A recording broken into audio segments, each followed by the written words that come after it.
Our woman cuts to one with 8 minutes left and then Tyrese scores 7 straight, gets scrapped on the baseline, skips it to Grimes, kicks it to Oubre for 3. What did that stretch mean within the halfness of the game, and what does it mean to see Maxey kind of take things on his shoulders like that? Yeah, I think he's been doing a bit of that lately as far as, understanding we need kind of his greatness at the right time.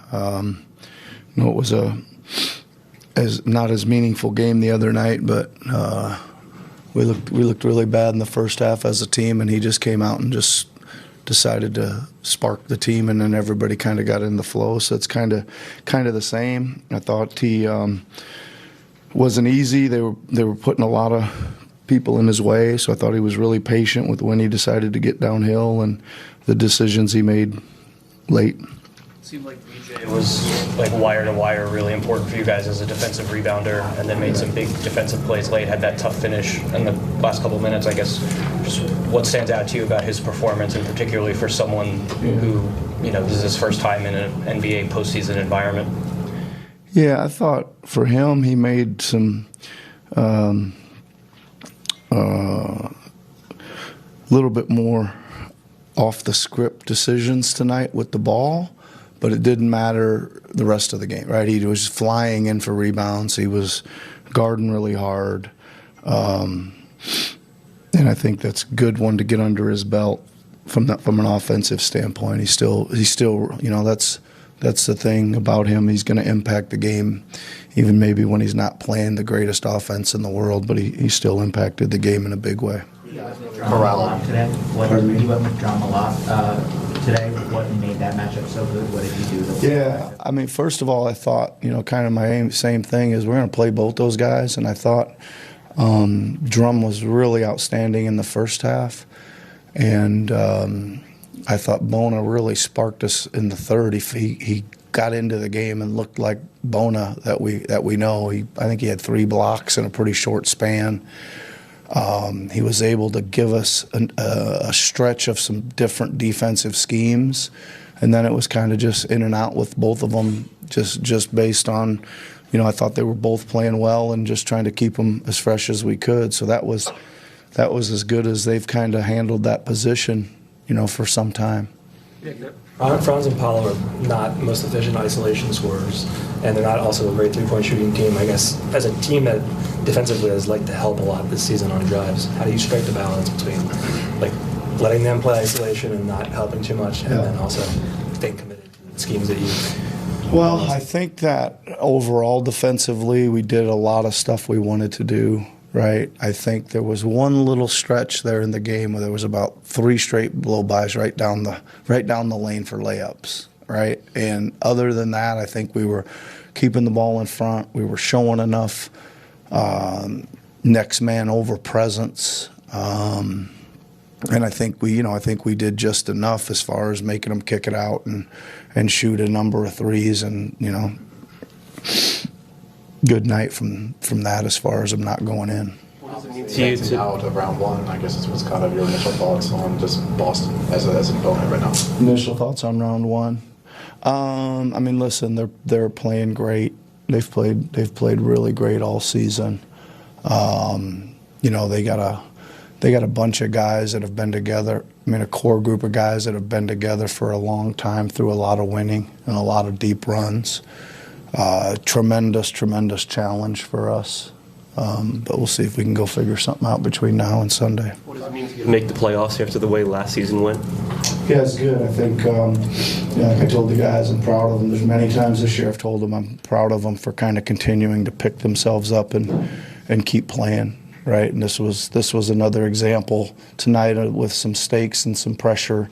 But I think, again, we played extremely hard. I thought we made a lot of winning plays. And of course, to get in the playoffs, to kind of go back to the opening press conference of the year, I said we got a really, really big hole to dig out of, and we want to get in the tournament somehow.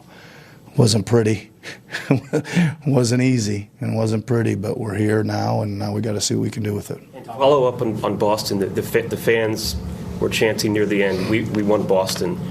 you know that there's a storied history between these two franchises.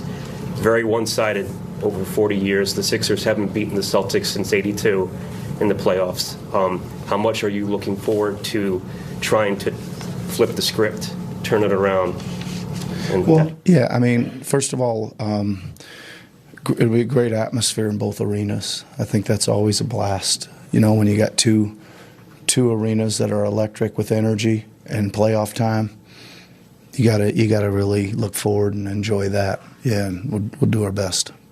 Nick, it seemed like Paul early on did a lot of sort of quarterbacking on both sides. He's been doing that all year, and you and other guys on the team have talked about that. But did it feel like in this atmosphere where you have some guys in your rotation who have not been in this environment before, that he was particularly communicative and helpful, sort of getting everybody settled into the game? Yeah, I thought he had a really good game, especially from that perspective. And I thought he had a really good game of just enough, when we called his number, buckets to keep the scoreboard moving for us, right? We obviously, you guys were watching, we called a lot of plays just to get him the ball in space and see what he could do with it and conjure up a bucket for us. And he did a very good job of hitting, I thought, some timely ones. Kelly had 5 or 6 3-point attempts, I think, in the first quarter. How important was it for him to see some of those go down, and then I guess he hit some late too in the day? Yeah, I think that's always really important for him, and I'm glad that we kind of made the right reads there. We were trying to. We thought that was something we could go to, and I'm glad that we found it and went to it, and it worked. What was your impression of DJ in his first postseason game? Again, I thought it was a little wild for him. Right, I thought some of the things he did with the ball was a little wild, but again, he played great in other aspects. So he really impacted the game. I mean, really, you know, again, the open floor, take it to the front of the rim and score or get fouled, and then all the rebounding and all the defense. So, like I said, I think it's really good for him to get that one under his belt. Yeah. Obviously, Joel was here with you guys. I know you mentioned that practice hasn't been able to be around the team. How good was it, I guess, just to kind of have him around you guys? It was good. Yeah, it was good. And I know he was still doing some things. It was questionable whether he was going to be able to get here tonight because of some of the stuff they're doing. But I didn't even realize he was over there. The film started, and I looked over, and he was sitting in his seat and had a big smile on his face. And some of the other guys didn't know he was there either. So they asked him how he was. He said he feels good. Smiled. Some of the players said hello to him, and you know, all that kind of stuff. So it was good to have him around. Tyrese has acknowledged how different it is playing as the primary option without anybody to take heat off you. We've seen him, you know, we saw him go off in the Garden a couple of years ago, but kind of this playoff run, how different is it for him, and what do you need out of him over these next couple of weeks? Yeah, I mean, listen, I think in this version of our team, we need him to be really great.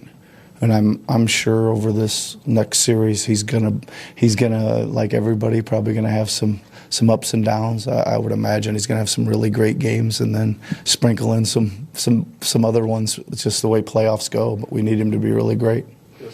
Final question. The Magic being a physical opponent, but it seemed like your guys kind of took it to them a little bit. Or maybe we got called for a million pushing fouls, didn't we? I was like, this isn't even the way we play, and we're getting off. There was a ton of off-ball pushing fouls, so I guess we were. I guess it's a good sign for standing in there and accepting, or at least being as physical or trying to be physical. Yeah. One more here up front. Coach, can you speak to the fire and electricity you guys played with tonight, especially against an aggressive team like the Magic?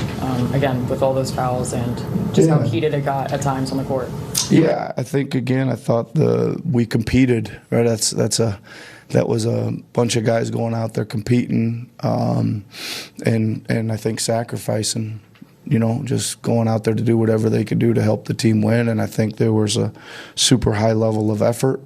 You mentioned energy. It was really good. There was really no lulls in this game for us, which doesn't happen every night. So I think our energy and effort were A+.